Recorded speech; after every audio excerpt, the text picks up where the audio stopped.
Matthew chapter 28, this is Easter Sunday here, and we're celebrating the resurrection of the Lord Jesus Christ. I want to start reading with verse, they have now crucified Christ. He had two secret disciples, one Joseph of Arimathea and Nicodemus, and they buried him in a very wealthy grave. And according to the world, or according to the disciples' world, everything is now shrouded in black. I put this out for your consideration. I wonder what heaven thought of. Did heaven know the resurrection was going to take place? Or was it only in the Father's mind, just like the rapture of the church is? For your consideration. I can't prove it's true, you can't prove it's not. But I give you something to contemplate on. So is it possible that not only on the earth that the disciples are all discouraged because everything they'd believed for is now laying in a tomb? Notice he wasn't in a casket or ossuary or anything of that nature. He was in a tomb. That tells you something. I wonder what the angels were thinking. Did the experiment? I guess the experiment didn't work. He's dead.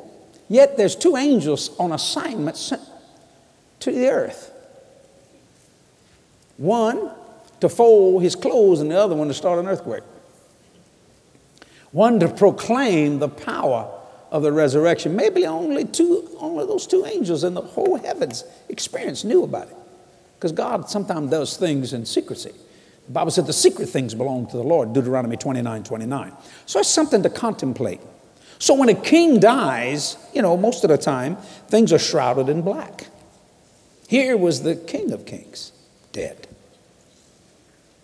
And he's been in there a while now. So in chapter 28, verse 1, in the end of the Sabbath, as it began to dawn toward the first day of the week, came Mary Magdalene and the other Mary to see the sepulchre. Stop for a minute. How would you like to be called for eternity, the other Mary? So who's that? Oh, that's the other Mary. Was she not a good Mary? No, she's just the other Mary. What does the other Mary do? We don't know. She's just the other Mary. Notice that. They just called her the other Mary. But notice where she was. She was going to see her King of Kings. She was going to anoint his body. The other Mary. You may be the other person in life. Not too many people pay attention to you.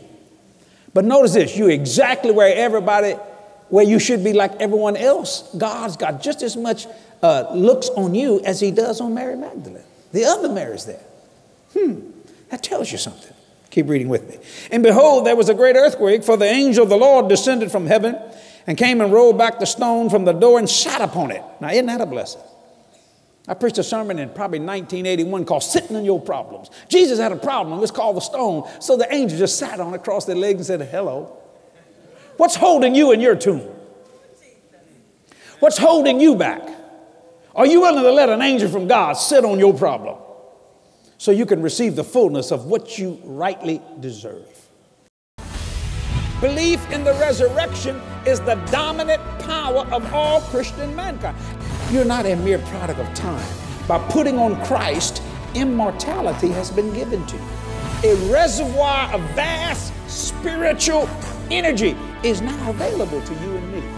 The resurrection means that his power is just as available today as it was then. What a difference a day makes. Order your copy today.